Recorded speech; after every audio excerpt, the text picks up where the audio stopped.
ओम सिंहस्ता शशिशेखरामर्कता प्राख्यैश्चतुर्भिर्भुजैः शंखं चक्रधनुस्सरांश्च ददति नेत्रैस्त्रिभिर्शोभिता आमुक्तांगहारकङ्कणरण काञ्चीरनूपुरा दुर्गा दुर्गतिहारिणी भवतु नो रत्नोलसत्कुण्डला मूकं करोति वाचालं पंगुं लंघयते गिरिं यद्कृपातमहं वंदे परमानंद माधवम।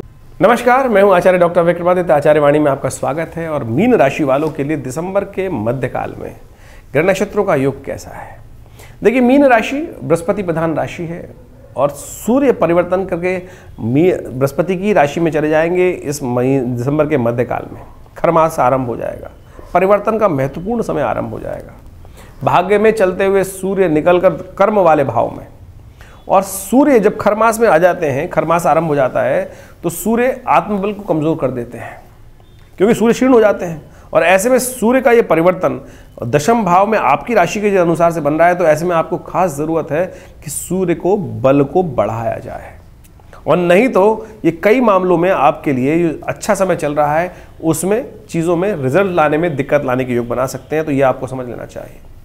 आपके लिए बिल्कुल धीरे धीरे ग्राफ ऐसे चल रहा है, धीरे धीरे गति का, लेकिन उसमें कहीं ना कहीं डाउनफॉल कर सकते हैं। ये जो ग्रहों का परिवर्तन इस मध्यकाल में दिसंबर में परिवर्तन का योग बन रहा है।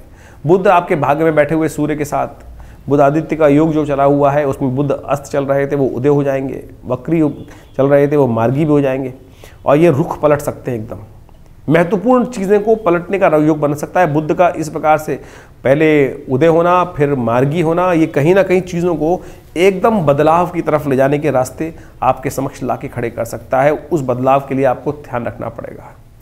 या आपके लिए समय जो है थोड़ा शांति से काम करने की ज़रूरत है, उग्रता थोड़ी त्यागने की ज़रूरत है। चाहे आप बच्चे हैं तो ध्यान रखिएगा, थोड़ी बातें बड़ों की मानने का प्रयास करें।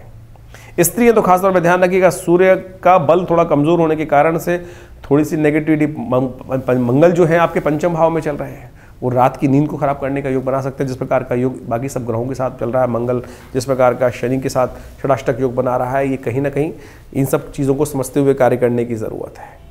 इसके साथ साथ ये जो बुध का उदय होना है, ये विश्व के लिए एक बड़ा विस्फोटक योग बना सकता है। तो लेकिन आपकी राशि के दृष्टिकोण से क्या कुछ हो रहा है योग, आप सिलसिलेवार तरीके से समझें तो अच्छा रहेगा।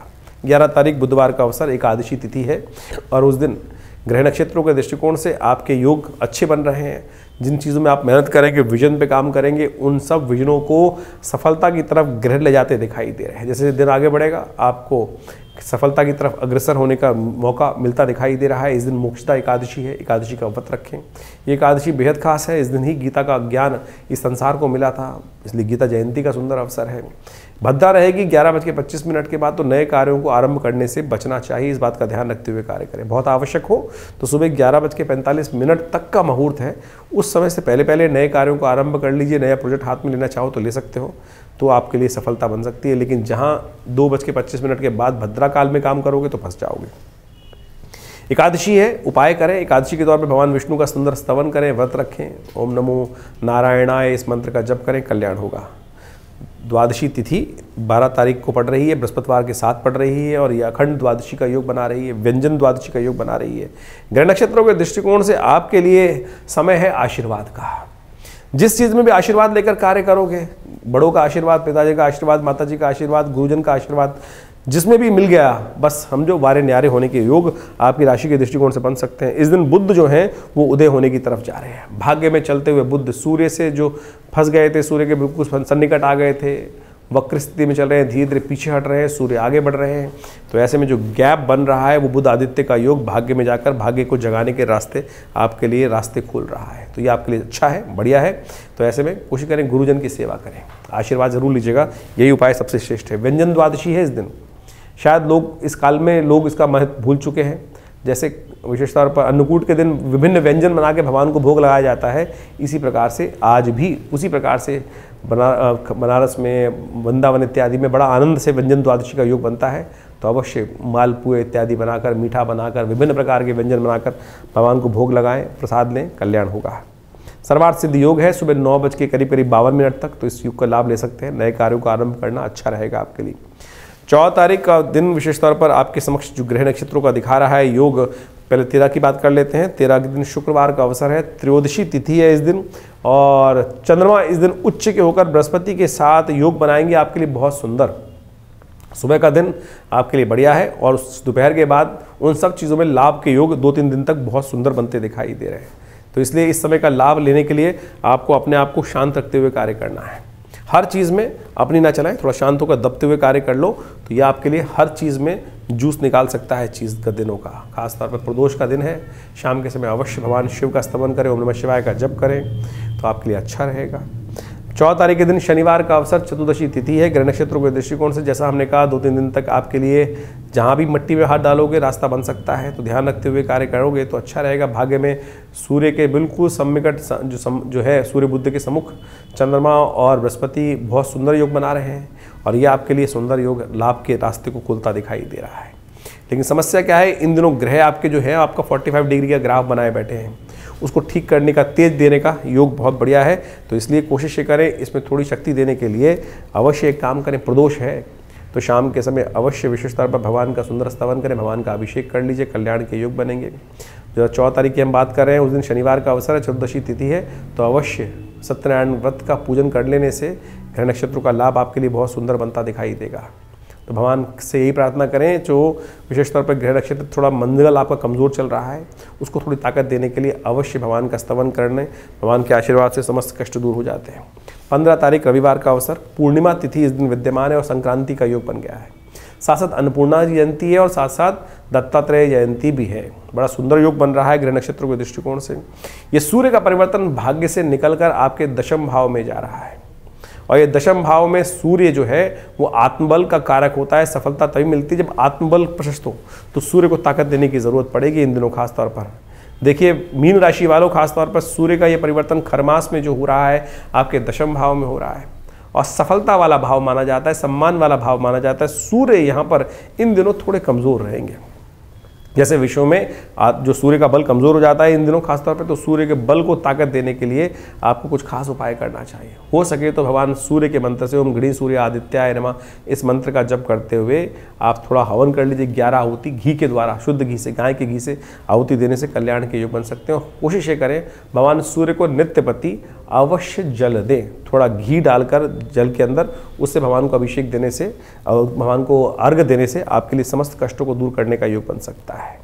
विवेकानंद योगाश्रम में भी इस दिन हमने विशेष यज्ञ रखा है, उसमें खासतौर पर गायत्री का यज्ञ और उस दिन विशेष तौर पर नवग्रह शांति महायज्ञ रहेगा इस सुंदर योग पर, क्योंकि संक्रांति और साथ साथ सूर्य रविवार का अवसर, पूर्णिमा का अवसर पड़ रहा है, तो इसमें विशेष यज्ञ रखा गया है।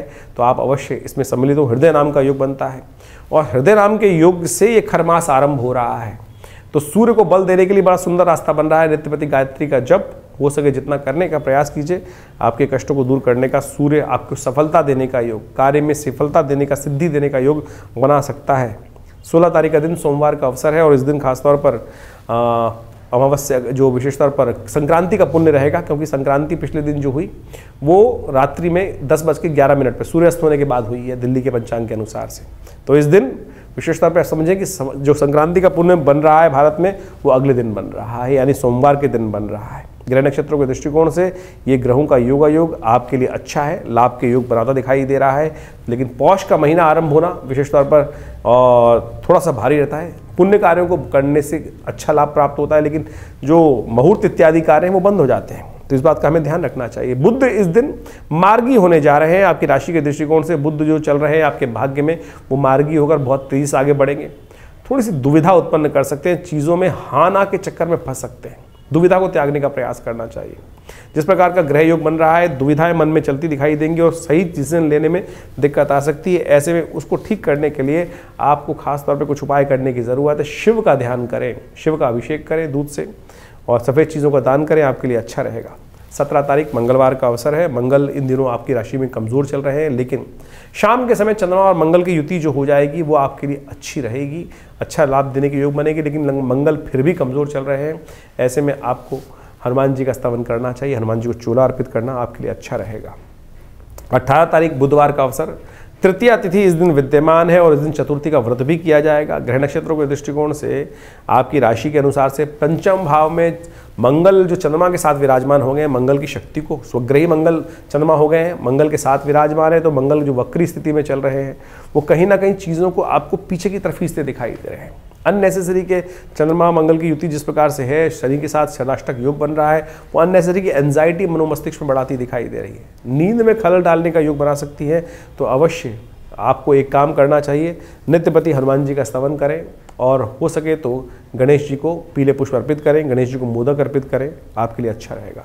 19 तारीख का अवसर, बृहस्पतिवार का अवसर, चतुर्थी तिथि विद्यमान है और गृह नक्षत्रों के दृष्टिकोण से ये योग बन रहे हैं आपके लिए। आपके शत्रु लाख परेशान करने का योग बनाए आपके लिए, लेकिन आपको परेशान नहीं कर सकते, ये साफ साफ बनता दिखाई दे रहा है ग्रहों का योग।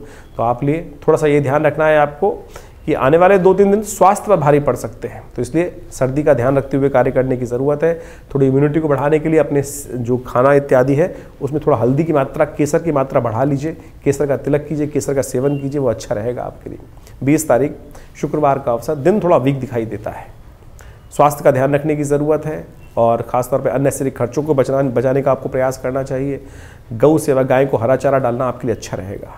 दिसंबर का मध्यकाल जो है, विशेष तौर पर आपने भी समझा कि ग्रहों का योग किस प्रकार का बन रहा है, कई ग्रहों का परिवर्तन का योग बन रहा है और इस बार संक्रांति और पूर्णिमा दोनों के दोनों विशेष तौर पर योग बना रहे हैं एक विशेष प्रकार का। देखिए, विश्व के दृष्टिकोण से योग अच्छा नहीं माना जाता। पूर्णिमा और संक्रांति यदि एक दिन पड़े तो कोलाहल का योग बनता है, शास्त्र के दृष्टिकोण से कहा गया है इस प्रकार से, और विश्व में आप देख ही रहे हैं किस प्रकार का योग बना हुआ है। साथ साथ इस बार जो वक्र गति से चलते हुए बुध मार्गी हो रहे हैं, वो विशेष तौर का योग एक और बनाने का स्थिति उत्पन्न कर रहे हैं कि जो मार्केट, जो शेयर मार्केट इत्यादि में जो कार्य करते हैं, वो ध्यान रखने का कार्य करना चाहिए उनको कि मार्केट का रुख एकदम पलट सकता है, यानी एकदम कुछ ऊपर नीचे होने का योग बन सकता है। खासतौर पर आपको उसका ध्यान रखना चाहिए।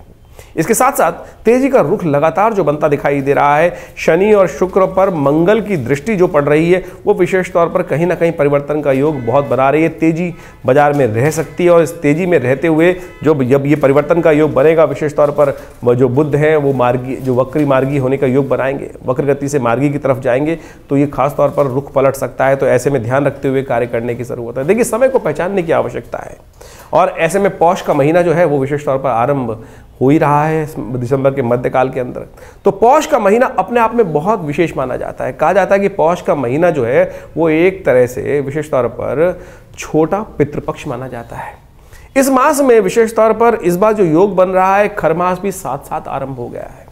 तो ऐसे में विशेष तौर पर ध्यान रखने का प्रयास करना चाहिए। हमारे शास्त्र के दृष्टिकोण से कहा जाता है कि इस पौष के महीने में कोई भी शुभ कार्य नहीं करना चाहिए। जो विशेष तौर पर शुभ कार्य किए जाते हैं, विवाह इत्यादि, मुहूर्त इत्यादि, मकान का मुहूर्त, देव प्रतिष्ठा इत्यादि, ये सब पौष मास के अंदर निषेध हो जाती हैं। केवल यज्ञ इत्यादि करने के लिए, भगवान का स्मरण करने के लिए सबसे श्रेष्ठ महीना माना जाता है पौष का महीना। प्राचीन काल में कहा जाता था कि पौष के अंदर सबसे ज़्यादा यज्ञ जो होते हैं, बड़े बड़ी कथाएँ जो होती हैं, वो इसी पक्ष में विशेष तौर पर इसी पौष के महीने में हो जाती है। और इस बार तो पौष और खर जो मास है वो संयुक्त रूप में है। देखिए, खर का महीना मतलब आमतौर पे कथाएं तो बड़ी विचित्र चलती हैं। खर मास जो है विशेष तौर पर जब सूर्य जो है वो बृहस्पति की राशि में आ जाते हैं, 2 बार इस प्रकार का योग बनता है। एक तो 15 दिसंबर के आसपास से लेकर 13-14 जनवरी तक के बीच में जो मुहूर्त बनता है, जब मकर राशि में सूर्य प्रवेश कर जाते हैं। जो कथा चलती है तो बड़ी विचित्र है कि सूर्य के जो घोड़ों की जगह कुछ और, उनकी जगह जो पौराणिक कथाएं हैं, लेकिन उस पौराणिक कथा का अर्थ कुछ और निकलता है। वो विशेष तौर पर समझने का प्रयास करना चाहिए। खर का मतलब वहाँ पर केवल उस शाब्दिक रूप में ना ले कि उन्होंने अश्व की जगह कुछ और खर को वहाँ पे उसके साथ जोत दिया और अश्व थक गए थे। मूल कारण क्या है? हमारे यहाँ ग्रहों की बल देखा जाता है कि कौन से ग्रह का, बृहस्पति का, शुक्र का, इन तमाम सूर्य इत्यादि का बल कब है। यदि आप ऑर्बिट की तरफ से ध्यान दें तो क्या होता क्या है, सूर्य जो है उस ऑर्बिट में चलते चलते सबसे शॉर्टेस्ट ऑर्बिट में चले जाते हैं और ये राशि जो धनु राशि में जब सूर्य प्रवेश करते हैं तो सबसे छोटा ऑर्बिट हो जाता है और इन दिनों क्या होती है, रातें बड़ी हो जाती हैं, दिन छोटे हो जाते हैं, यानी सूर्य का बल विशेष तौर पे कमजोर की कम स्थिति में आ जाता है। तो इसलिए कहा जाता है कि पुण्य बढ़ाने के लिए सूर्य किसके मालिक है? आत्मा के मालिक हैं। सूर्य कीर्ति के मालिक है, यश के मालिक है और विशेष तौर पर कई प्रकार के संबंध को बढ़ाते हैं और इस संसार का जो औचित्य है वो सूर्य के कारण ही है। और सूर्य जब सबसे छोटे पेरिफेरल के अंदर आ जाते हैं तो बहुत कम देर के लिए दिखते हैं। तो इसीलिए कहा जाता है कि सूर्य का बल कमजोर है, इसीलिए शुभ कार्यों को करते वक्त आत्मा का जो उत्थान की तरफ योग बनता है वो कहीं ना कहीं थोड़ा कमजोर रहता है। तो इसलिए इन सब कार्यों के लिए इसमें रोक लगाने का प्रयास किया था। पौष महीने के अंदर बहुत सारे शुभ कार्य शास्त्र में वर्णित है। सूर्य की उपासना करने का हमें यथाउचित भाव से प्रयास करना चाहिए। नित्य प्रति सूर्य को जल देना चाहिए। सूर्य की रोशनी में थोड़ी देर बैठने का प्रयास करना चाहिए। उससे जीवन में सुख समृद्धि कीर्ति तो प्राप्त होती ही है, लेकिन साथ साथ व्यक्ति दीर्घायु भी बनता है। और आज मॉडर्न साइंस उसको बहुत अच्छे से प्रतिपादित करती दिखाई दे रही। जो भारतीय सिद्धांत आदि प्राचीन काल से विकसित है वो कहीं भी विज्ञान से परे नहीं है। विशेष तौर पर भगवान सूर्य की उपासना, रविवार का व्रत। देखिए होता क्या है कि सर्दियों के अंदर आमतौर पर बहुत ज़्यादा खाना खाया जाता है, तो थोड़ा सा आपके उधर को भी थोड़ी शांति प्राप्त होने का प्रयास करना चाहिए। तो हम उसको कोरिलेट करने का प्रयास कर रहे हैं। तो शास्त्र के दृष्टिकोण से जो पौष के महीने का ये विज्ञान बताया गया, इस बार तो पौष और खर मास दोनों एक साथ जो योग बना रहे हैं, तो कम से कम आपकी राशि के दृष्टिकोण से आपको कम से कम इस बात का भी ध्यान रखना चाहिए कि सूर्य को बल दें। तो आपकी राशि से सूर्य का जो संबंध है वो विशेष तौर पर हमने आपको बताया ही। तो आपको ध्यान रखते हुए क्या करना चाहिए, रविवार का उपवास रख सकें, घनीम सूर्य आदित्याय नमः इस मंत्र का जप कर सकते हैं। और विशेष तौर पर इस पौष के महीने में उनका एक विशेष नाम है भग, और उस स्वरूप में उनका पूजन करने से, ओम भगाय नमः इस मंत्र का जप करने से, ओम घृणी सूर्य आदित्याय नमः इस मंत्र का जप करने से समस्त प्रकार के कल्याण के योग बन जाते हैं। कहा जाता है कि इस महीने में पाचन क्रिया को ठीक करने के लिए सिद्धांत बनाया गया कि तिल का सेवन करें, और खासतौर पर खिचड़ी का भोग भी भगवान को भी लगाया जाता है, और खासतौर पर उसका सेवन भी करने का शास्त्र में नियम बताया गया है। उड़द की दाल और चावल का योग करते हुए, तिल का खासतौर पे उपयोग करते हुए यदि आप करेंगे तो क्या होगा, सर्दी भी कम लगेगी, इम्यूनिटी भी स्ट्रांग हो जाएगी, पाचन क्रिया ठीक रहेगी। तो इससे बहुत अद्भुत रूप से लाभ प्राप्ति के योग भी बन जाते हैं। खर मास में एक विशेष तौर पर देखिए सूर्य का संबंध खास खर मास में है, और कहा जाता है भगवान विष्णु की सुंदर आराधना करें, ओम नमो नारायणाय इस मंत्र का यथाउचित भाव से जप करें। तुलसी का पूजन करना समस्त प्रकार के कष्टों को दूर करने का योग बनाता है। तो खर मास में नित्य प्रति इस बात का ध्यान रखना चाहिए, शाम के समय भगवान भगवती का खासतौर पर ध्यान करते हुए उनके समक्ष एक दीपक प्रज्वलित करते हुए उनकी एक प्रदक्षिणा लगा लें। ये विशेष उपाय कर लेने से कई प्रकार से कष्टों को निवारण करने का योग बन जाते हैं। ध्यान रखें, खर मास में सूर्य कमजोर है, वाद विवाद में नहीं फंसना चाहिए, और तामसिक भोजन करने से प्रहार करना चाहिए। आमतौर पर हमारी जो संस्कृति है यहाँ पर तामसिकता है ही नहीं। विदेश में तो आमतौर पर हर जगह तामसिकता ही तामसिकता भरी पड़ी है। तो इसलिए इस बात का ध्यान रखते हुए कि सूर्य का बल कमजोर होने के कारण से इस महीने में, खर मास में और खासतौर पर पौष के महीने में जो कहा जाता है कि उसका ध्यान रखते हुए कार्य करना चाहिए। उसके बाद मकर संक्रांति आती है, नई शक्ति का संचार हो जाता है। तो आप इन सब चीज़ों को समझते हुए, यदि हमने जो पूरा विज्ञान आपके समक्ष उपस्थित किया, इस समझते हुए कार्य करेंगे तो देखिए बहुत अच्छा आपके लिए योग बनेंगे। बाकी हमने आपकी राशि के अनुसार से भविष्यफल तो बताया ही है, और ये कार्यक्रम हम आपके साथ लगातार रखते हैं। आपके प्रश्नों का समाधान देखिए, ज्योतिष के दृष्टिकोण से कई प्रकार से मतांतर से जो भविष्य फल बताने का तरीका है, आपकी राशि के दृष्टिकोण से भी, नाम के दृष्टिकोण से भी, न्यूमरोलॉजी के पॉइंट ऑफ व्यू से भी, आपके नाम के अक्षर भी बता सकते हैं कि आपका भाग्य कहीं ना कहीं, ये छोटे छोटे आयाम है ज्योतिष के अंदर, इन सबका बड़ा अच्छा योग है। लेकिन हम कई लोग केवल न्यूमरोलॉजी को ही पूरी ज्योतिष के रूप में उपस्थित कर देते हैं। तो ज्योतिष की जो गणनाएं हैं, जो हमारे विशेष तौर पर गणना शास्त्र के अनुसार से जो बताया गया है, ग्रहों की योग इत्यादि के संबंध में बताया जाता है, उसका तो वर्णन किया ही नहीं जा सकता। लेकिन बाकी छोटी छोटी चीज़ें बहुत अच्छी हैं, महत्वपूर्ण हैं, उनका भी सहयोग लेते हुए हम आपके साथ लगातार बने रहते हैं, और बहुत सारी लगातार वीडियोस आपके समक्ष उपस्थित करते रहते हैं। हमारा आश्रम दिल्ली में इस सब चीज़ों में बहुत अच्छा शोध कार्य पिछले करीब 50-60 सालों से कर ही रहा है। आचार्य श्री केशव देव जी महाराज के सानिध्य में हमने भी समस्त शिक्षा दीक्षा ग्रहण करने का प्रयास किया, और बाल्यकाल से पिताजी के सानिध्य में रहते हुए बहुत सारे शोध करने का अवसर मिला, चाहे वो मुद्रा विज्ञान हो, चाहे वो भारतीय संस्कृति के संबंध में और भी बहुत सारे मंत्र विज्ञान, यज्ञ विज्ञान, और उन्हीं सब में हमने पूरे विश्वास के साथ सीखा, समझा। जो कहते हैं ना कि कार्य नहीं होते हैं, मंत्र विज्ञान के अनुसार है, बिल्कुल निष्ठा के साथ अनुष्ठान किया जाए, परमात्मा की आराधना किया जाए, तो असंभव से असंभव कष्ट दूर होने के योग बन जाते हैं। भार, बस समस्या यह है कि ज्योतिष विज्ञान के माध्यम से ये समझा जा सकता है कि कितना बड़ा भार है, और उसको उतारने के लिए दूसरे पलड़े में कितना भार रखना है। कर्म का यदि उतना भार, आपके दुर्भाग्य की तरफ जितना भाग्य है उसको उतारने के लिए उसके बराबर का पलड़ा भारी कर दिया जाए शुभ कर्मों से, तो वो कष्ट निवारण हो जाते हैं। चाहे वो स्वास्थ्य के संबंध में महामृत्युंजय मंत्र का अनुष्ठान हो, चाहे वो शत्रुओं पर विजय प्राप्त करने के लिए बगलामुखी इत्यादि भगवती महाकाली के अनुष्ठान हो, हमने करके देखे हैं। और नित्य प्रति आश्रम पे जो 8 घंटे यज्ञ चलता है उसमें बहुत सारे लोग अपने अपनी मनोकामनाओं की सिद्धि के लिए समय समय पर आश्रम के साथ जुड़कर उन समस्त कार्यों में रहते ही हैं। आप भी हमारे इस विवेकानंद योगाश्रम में जुड़ सकते हैं। यहाँ पर बहुत सारे कार्यक्रम हम समय समय पर करते रहते हैं, चाहे वो रविवार का यज्ञ तो विशेष रहता ही है, उसमें जो यज्ञ में सब लोग आके बिना किसी खास तौर पे कोई हम लोग किसी भी कार्यक्रम में कोई शुल्क नहीं लेते हैं, चाहे वो नवरात्र के यज्ञ हों, चाहे वो विशेष तौर पर अभी गुप्त नवरात्रि का यज्ञ भी आएगा, चाहे वो सब सुंदरकांड इत्यादि के पाठ हों। आप स्वयं यदि बैठना चाहते हैं तो उसमें आके बिल्कुल बैठ सकते हैं। रविवार वाला यज्ञ बहुत विशेष होता है, मंगलवार वाला सुंदरकांड पाठ है, उसमें भी भंडारे की सुंदर व्यवस्था होती है। और हर रविवार को तो नवग्रह शांति महायज्ञ, गायत्री महायज्ञ का सुंदर कार्यक्रम रहता ही है, जो सुबह 8 बजे से लेकर 10 बजे तक चलता है। उसमें आप स्वयं भी उसमें भाग ले सकते हैं और भगवान की प्रतिष्ठा प्रसन्नता के लिए माँ भगवती दुर्गा का सुंदर दर्शन।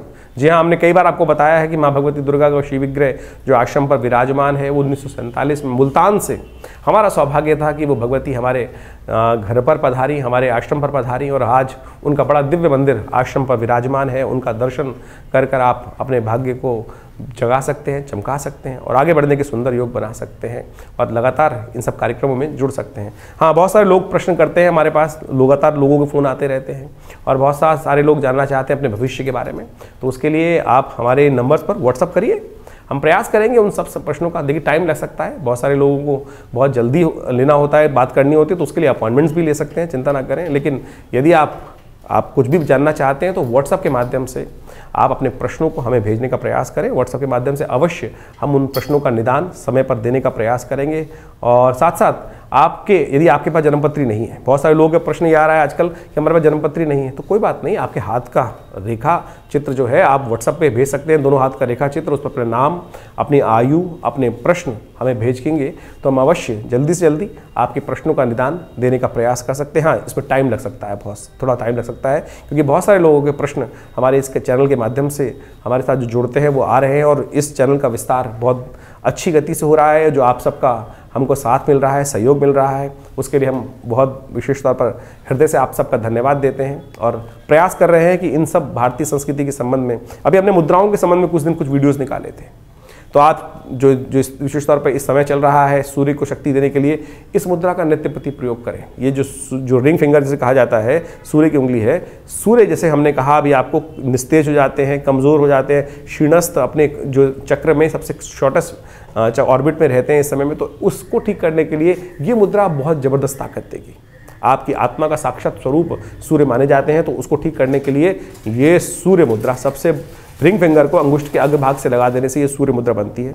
इसका नित्य प्रति प्रयोग कम से कम दिन में 5-5 मिनट करके 45 मिनट यदि प्रयोग करेंगे तो नहीं आवश्यकता पड़ेगी आपको कोई नग पहनने की, कोई और कार्य करने की। यही शरीर के स्विच जो है आपके बहुत से कष्टों को दूर करने का योग बना सकते हैं। अभी बहुत जल्दी नववर्ष आ रहा है, नववर्ष आपके लिए कैसा रहेगा उसके लिए हमने एक पूरा वीडियो आपके साथ रखा है और उसमें पूरी तरह से ग्रहों की अवस्थाएं किस प्रकार की हैं, क्या है, वो सब हम आपको बताने का उसमें प्रयास किया है हमने, और आप लगातार हमारे साथ जुड़ सकते हैं। बहुत सारे लोग एक बात और समझ लें, हमारे नाम से बहुत सारे लोग कई बार कहते हैं कि हमने आचार्य जी को जन्मपत्री दिखा के हम फ़ोन में बात करिए, अपॉइंटमेंट लेके बात करेंगे तो बहुत अच्छा रहेगा। तो हमारे आश्रम से कोई ऐसा पैसा का डिमांड नहीं किया जाता है, और यदि कोई हमारे नाम से आपसे बात करने का प्रयास कर रहा है, आपको फ़ोन कर रहा है, कम से कम मैं तो किसी को फ़ोन नहीं करता, ये तो मैंने बहुत मित्रगण हैं उनके साथ बात होती है, लेकिन किसी भी व्यक्ति को मैं फ़ोन करके ये नहीं कहता कि आप मुझसे, कभी मैं किसी व्यक्ति को जो जिनसे जान पहचान नहीं है उनको शायद फ़ोन कभी नहीं करूँगा। तो इस बात का भी ध्यान रखें। तो आपको एक केवल सूचना के लिए, आज समय जो है बड़े विचित्र दौर में जा रहा है, हर रोज़ नई नई खबरें आती रहती हैं, जो लोग के साथ साथ कई प्रकार की समस्याएं उत्पन्न होने के योग बनते हैं। हम जिस कार्य में हैं, जिस आश्रम को चलाते हैं दिल्ली में विवेकानंद योगाश्रम, वो सबकी सेवा के लिए है। तो इस प्रकार के किसी भी जो आज गलत कार्य हो रहे हैं उनसे आपको बचने का प्रयास करना चाहिए। जन सेवा के लिए, जन सूचना के लिए हमने ये बात अंतिम में आपके पास रख दी है। आशा है आप समझेंगे और गलत लोगों से बचने का प्रयास करेंगे। धन्यवाद, नमस्कार।